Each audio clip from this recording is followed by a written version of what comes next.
From the unexplained to the mundane, come join us on a journey to the fringe. Hello and welcome to Journey to the Fringe, where we just got so many assholes that we decided we need to rank them. We are your judgmental podcast hosts, Taylor and Chelsea, here today with a episode that is about 5 years in the making, I think. Oh yeah, at least. Maybe more. Yeah, I mean, it's probably our life's work right here. It is. Oh no. So soon. And I may have just put too much pressure on us for this one. But here's what we got, guys. We've decided we've covered so many individuals that we needed to just kind of like put a list together and see how they stack up to each other to see who is the biggest asshole that we covered. Now, we have come up with a scoring system. We have each done our own list, ranking everybody. We are going to go through my list from the bottom to the top, everybody that we've done episodes on. And we've also done a neutral AI list so that we can kind of see if we're doing what's a reasonable interpretation, or at least what other people might think when they're looking at this kind of list. Yeah, at least AI. At least AI. A perfectly normal human being. Yeah. I don't think we captured everybody that we could have put on this list. We captured most. Yeah. There's quite a few people who could have made the list, but they're going to get their own episode at some point in the future. Yeah. Also, corporations didn't make the list. Which is broadly sad. Speaking. Yes, but we actually also talked about it kind of being its own thing. Yeah, we also know that they all scored a perfect 50, every single one of them. Yeah, especially Chevron. Yeah, especially all of them. But we've got a list of 49 to go through still. With that said, we're going to start from the bottom and work our way up. This is going to be a several episode thing, so strap yourselves in for it. Get ready. Yeah. Everybody, this score is out of 50 with 5 categories that got scored out of 10. First category is deception and fabrication, which measures how much the person knowingly invents, falsifies, or manipulates evidence, with a high score, indicating outright hoaxes, admitted fabrications, staged photos, fake documents, and a low score with speculative storytelling, exaggerations, or sincere but misguided beliefs. Next, we have harm, assesses the degree of damage they cause, psychological, financial, social, or cultural. With a high score, there's deaths, ruined lives, or severe paranoia or abuse. Low scores, they're mostly harmless for entertainment or folklore with little real-world damage. Next is grift, which focuses on how shamelessly they monetize their claims. High scores, aggressive pipelines of books, courses, merch, paywalls, or scams. A low score, minimal monetization, occasional publishing, or appearances. Legacy evaluates how lasting their influence is, whether their nonsense still shapes UFO lore or fringe culture today. With a high score, myths that endure for decades, inspire movements, or shape pop culture. Low scores are short-lived notoriety, forgotten figures, or niche impact. And the last one, which we kind of added on, or not last minute, but later on, is vibes. It's just, do they give off asshole vibes? Yeah. And I don't think I need to give any more for that one. I think that's simple enough. Vibes are pretty much self-explanatory. But again, somebody who gives off asshole vibes might not be that high on the list because maybe they're not actually doing asshole things, but they seem like assholes. Yeah. With these all combined, we get a score out of 50. If it's below 20, I think consensus is that they might actually not be an asshole. If it's 20 to 29, they're fringe storytellers or pranksters getting into asshole territory, maybe still questionable. 30 to 39, classic grifters and hoaxers, who definitely are assholes, and at the highest, probably in our Hall of Fame at that point, 40 to 50. Yo, Chelsea, are you ready to get going with this thing? I'm ready to go.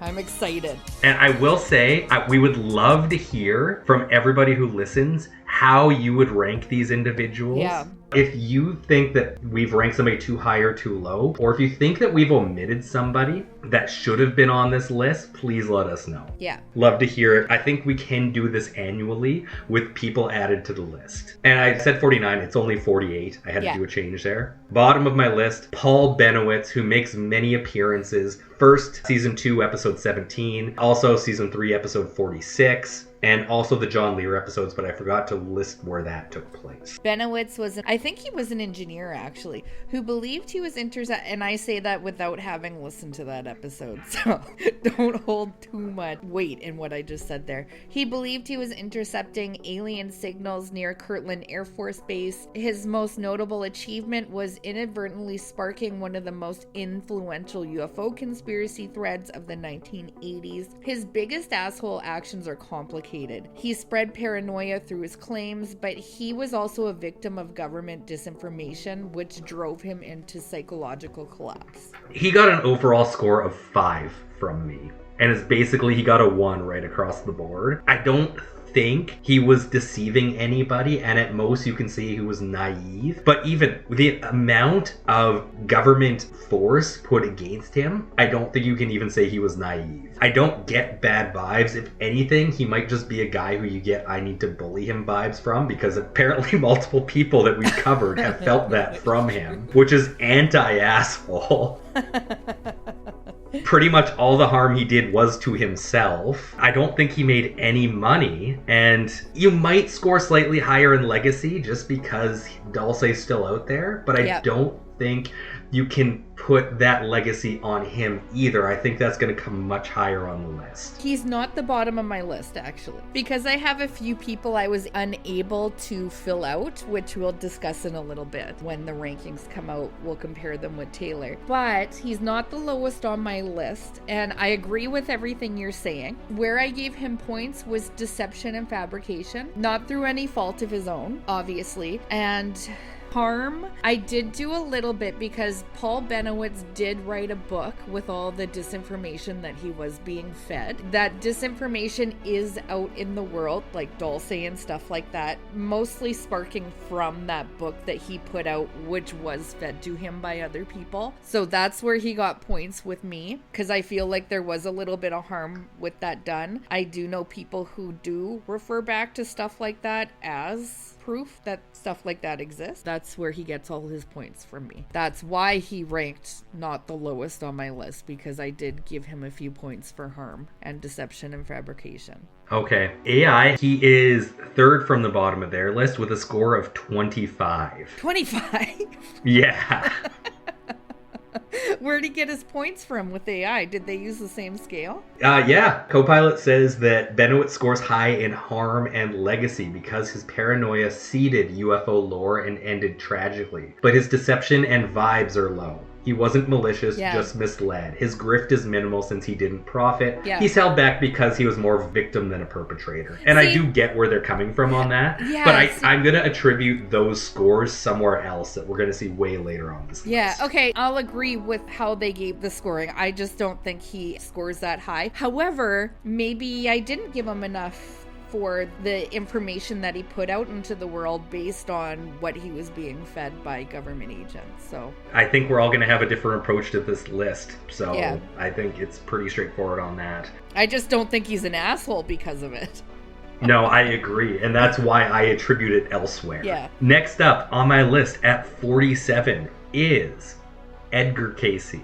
Yeah. Showing up in season 2, episodes 22, 23, and 24, and by extension, several episodes after that, if you want to believe some people. Also known as the Sleeping Prophet, became famous for his trance readings on health, spirituality, and prophecy. His achievement was building a massive following and founding institutions that still exist today. His asshole factor lies in exploiting followers with unverifiable medical and spiritual claims, encouraging people to substitute his readings for evidence-based practices. The highest he scored in for me was legacy, and I should say before we get too far, I gave him a 9. I don't think he really was trying to deceive people. I don't think so either. I gave him very low vibes, but also I think we're going to run into this with people pre-video, that they're going to have different vibe scoring than everybody else. I didn't even think about that. I think he did have some harm just with putting out psychic readings that we're never going to really know for sure if he harmed anyone, which gave him a 2. I gave him a 2 because he was accepting some payment. I forget for sure, but I think he was accepting some payments for his readings, and he did end up with an institute, so I think he got some money from somewhere. And at the end of the day, he did get a 3 in legacy because I do think he's probably, if you're going to name prophets, the sleeping prophet's going to be high on that list, although it's something that has really fallen off. I have the same score. I had him high in legacy over anything. I don't think that he was purposely deceiving or fabricating or anything. Vibes are 0. Harm, I agree with you. Actually, I might put him up on harm. Maybe a 0.5 because you don't really know because of the times, I guess. There is no Reddit to be like, Edgar Casey reading Gone Wrong. I know, and really, the people that talk about him are people who love him. There's not a lot of Casey detractors out there, so I don't think you're ever going to know that. Yeah, I think it's just a time where, you know, it's just, I don't know. You see so much hate. He's very low on my list. He's tied with Benowitz. And surprisingly, he is 27th on the co-pilot list. That they took the rankings so seriously because I like start with 3 and go 11, 13, 14 for totals, and they start out at 25. Nobody is not an asshole that we've covered in its co-pilot's mind. Edgar Casey is 27th on the list with a 35. Wow. He is a certified asshole according to co-pilot. He scores high in legacy for shaping New Age prophecy. I get that. I just don't think New Age prophecy is that big, and I think we have bigger names in New Age prophecy that we're going to talk about later. I agree with that, yeah. His deception is moderate. Visions and readings were unverifiable. His grift was steady, monetizing through followers. His vibes were middling, seen as kindly but misleading. He's held back by a moderate harm, since his influence was cultural rather than destructive. I don't know that I agree with that, yeah. Next up on my list is John Zegris, who is also the man from Torrid. He comes from season 2, episode 39. Okay, what ranking do you have him? I have him 46th. Mine's at 27. Really? Yeah, because I have him at a 10 for deception and fabrication.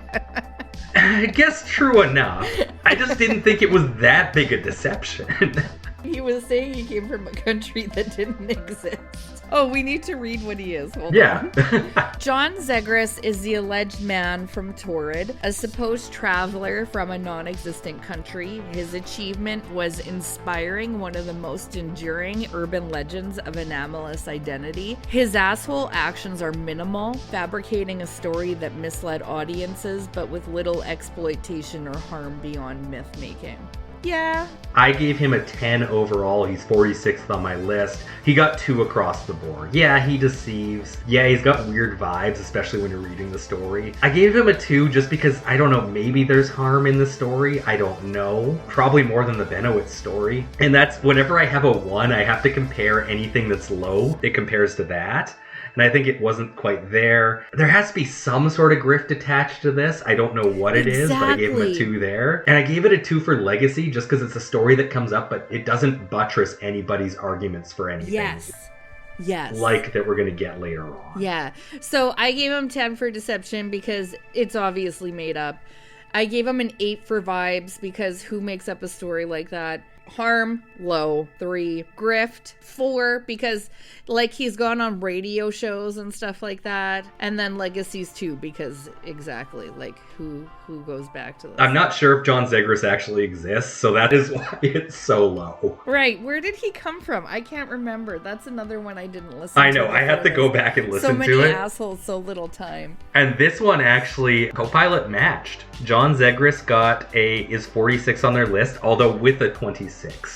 Ooh, this is the first one we've even come close to. And I feel like it'll be very few and far in between. Oh no, it didn't give me the reasoning on this one, so we'll never know for sure. But the guy's an asshole.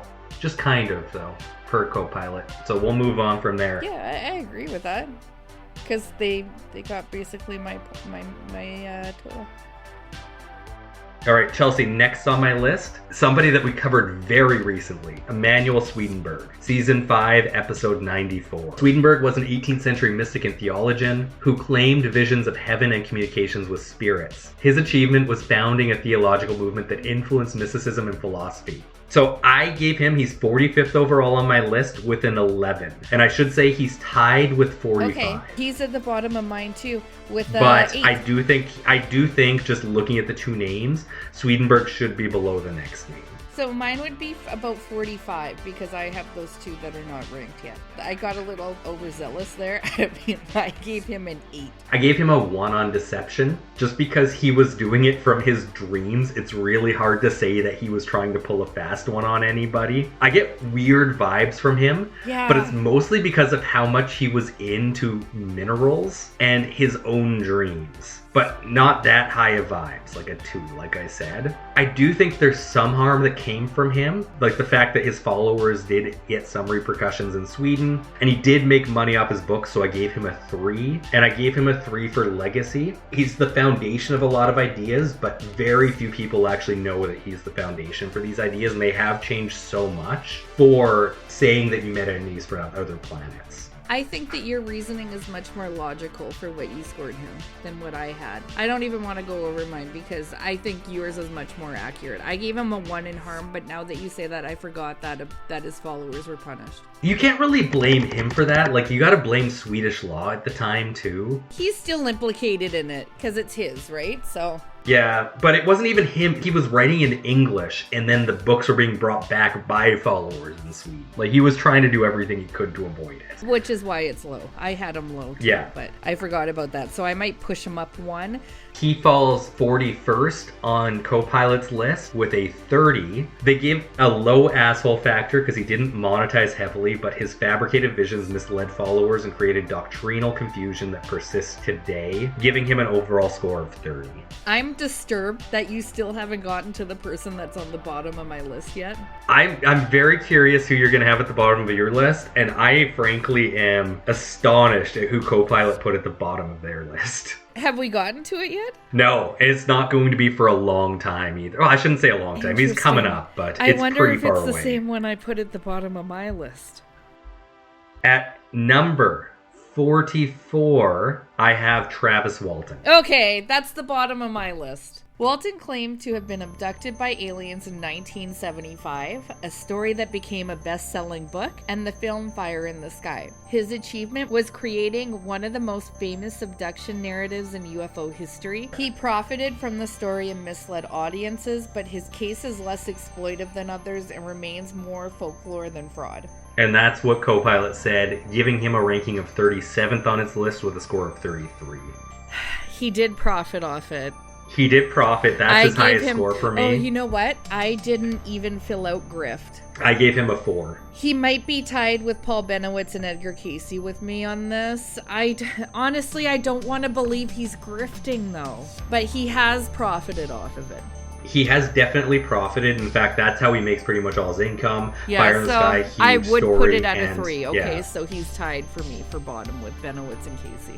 And that's the biggest part for me. I can't fault him for profiting from this. Yeah. But at the same time, it is a category, and he did score higher because that's where his income's coming from, is this story. Yeah, I would agree with that. So, yeah, I'm going to give him a 3 for Griff. I gave him a 12, again, 44th on the list. Whiff will give me a 3. Though, to me, he doesn't have a legacy as an asshole. Like, overall... See, I said he had a legacy of a 2 just because this is a very famous UFO story. Shit.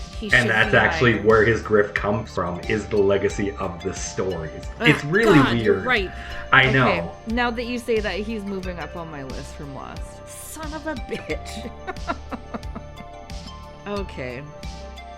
Next up on the list at 43, I have the Weekly World News. I have them at 39. This tabloid became famous for sensational headlines like "That Boy Found in Cave" and countless UFO cryptids and paranormal stories. Its achievement was shaping pop culture, perception of fringe claims, blending satire with pseudoscience in a way that entertained millions. I gave it overall a 12. It tied with Travis Walton. It got very high in deception and fabrication because that's literally what it is. Mine's out of 10. 10 out of 10. Yeah, it should have been there.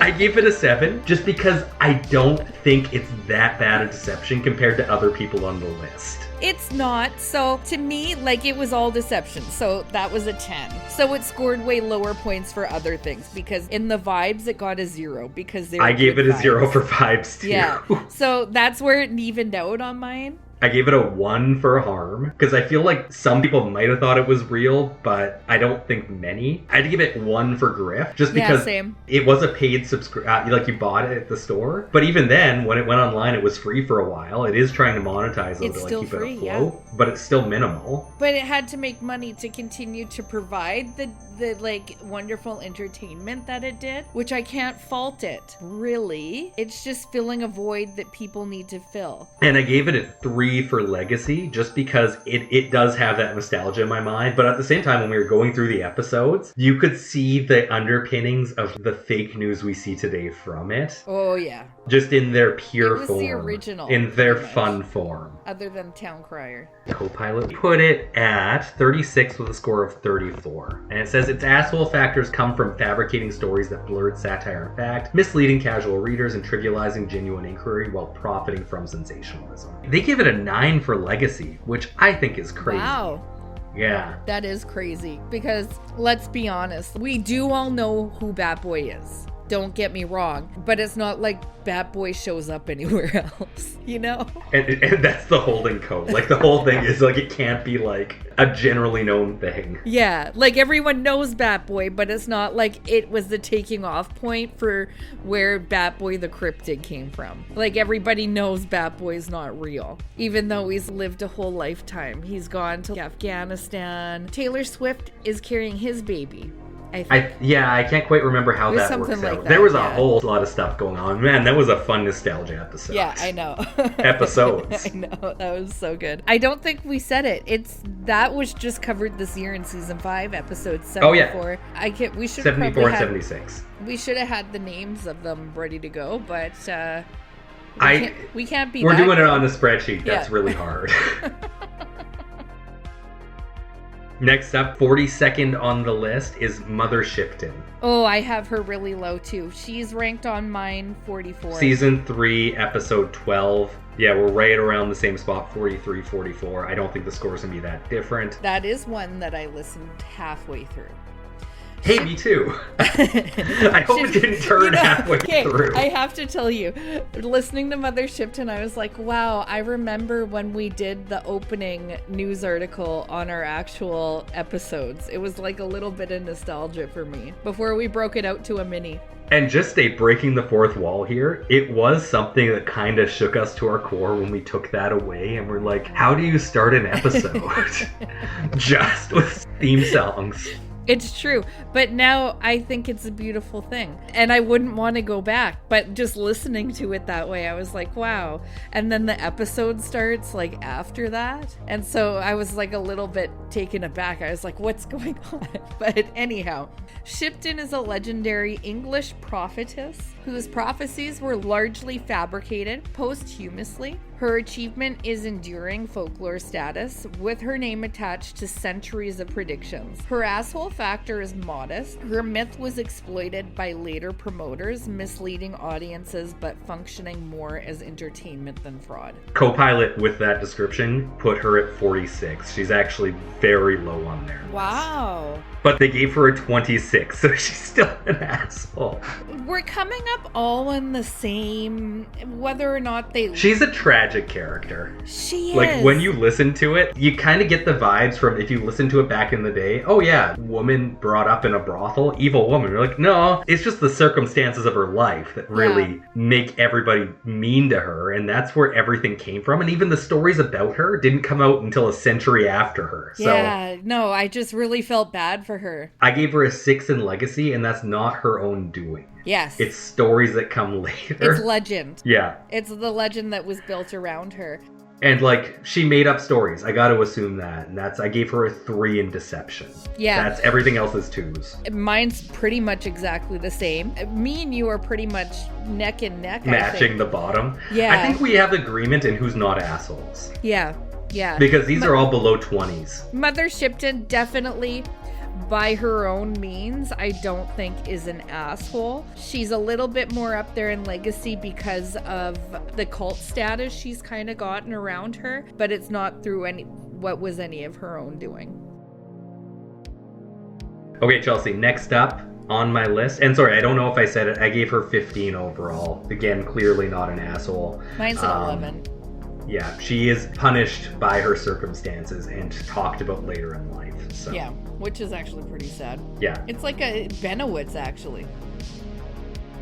Next up, coming in at number 41 on my list is D.D. Holmes, coming from Season 4, Episode 65. Holmes was a Victorian-era medium famous for levitations and seance tricks. His achievements were captivating elite audiences and becoming one of the most famous spiritualists of his time. I have him with an 18 overall, with the highest being Grift. He got a 6 in Grift. I have him pretty hard. And I just have to admit here, between me and you, I really get him mixed up with H.H. Holmes. Yeah, and those are very different vibes that you're going to get from Very those. different vibes. So it took me a while to remember who he was. He's at a 35 for me because he's one away from the Fox sisters, who to me are very, very similar. They ran the same grift. So I had him at a 10 for deception. I had him actually fairly low in deception. Gave him a 3, Really? which is higher than pretty much everything except the Weekly World News we've had. And the reason that's so much lower than we're going to see with the Fox sisters later on is because the Fox sisters later admit all of their hoax. So I can't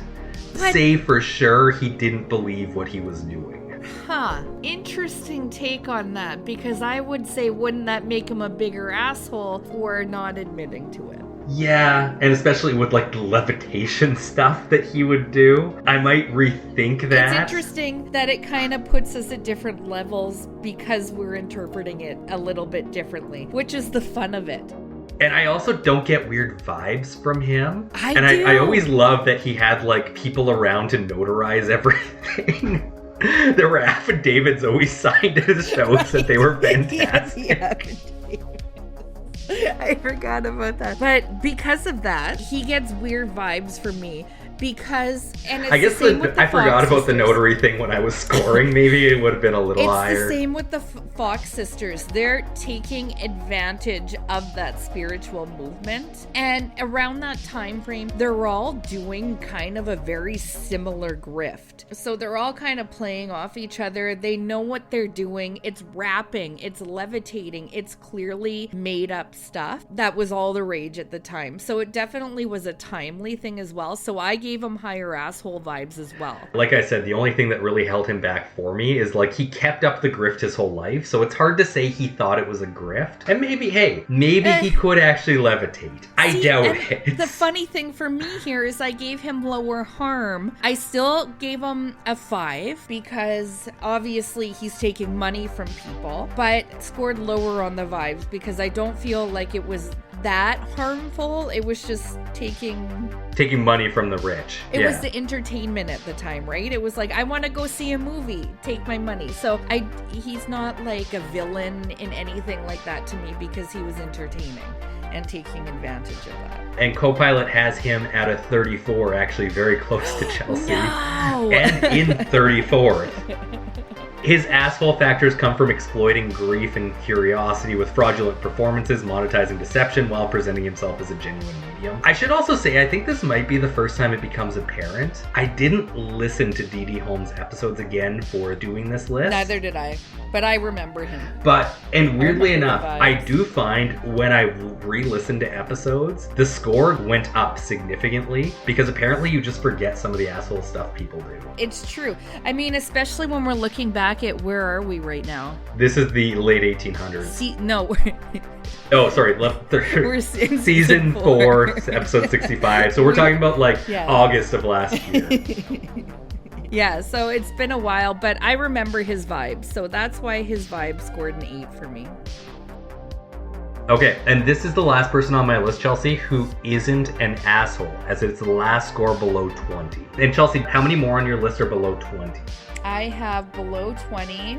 How many are you? 1, 2, 3, 4, 5, 6, 7, 8, 9, 10, 11, 12, 13. Oh, you got quite a few. Well, this is my last one who's not an asshole. 12, because I was counting one at 20. And yeah, I have one who just barely crept up. I love the guy, but anyhow, we'll get to him when we get to him. Last one I have at 40th with a score is Gary McKinnon, the man who hacked NASA, season 2, episode 38. Oh yeah, I have him very low too. I actually really like Gary. I know.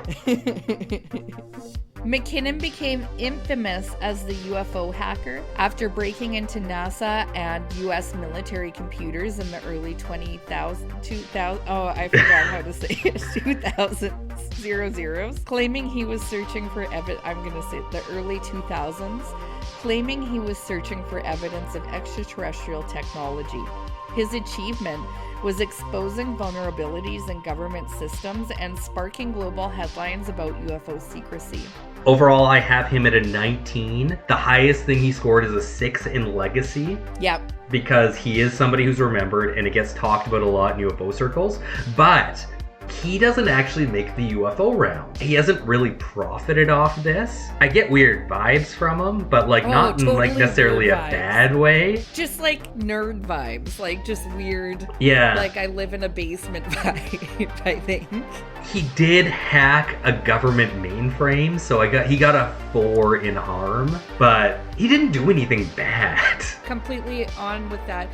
And I think it's gone actually from they're scoring low because you just feel bad for them to yeah, he's scoring low because he's a good guy and I like him. And funny enough, Copilot agrees too. He's 39th on their list at a 32. Another one that I tied with AI. I have 3 ties with AI.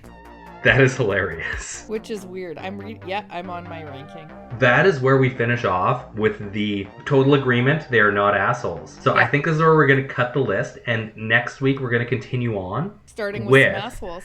The actual start of the asshole list. I'm excited. Yeah, this is going to be a lot of fun. Tell. We have a lot to go through. I'm just shouting out my ranking. I've been Taylor, here with Chelsea. We are Journey to the Fringe. Thank you all for listening. We'll see you next week. Bye.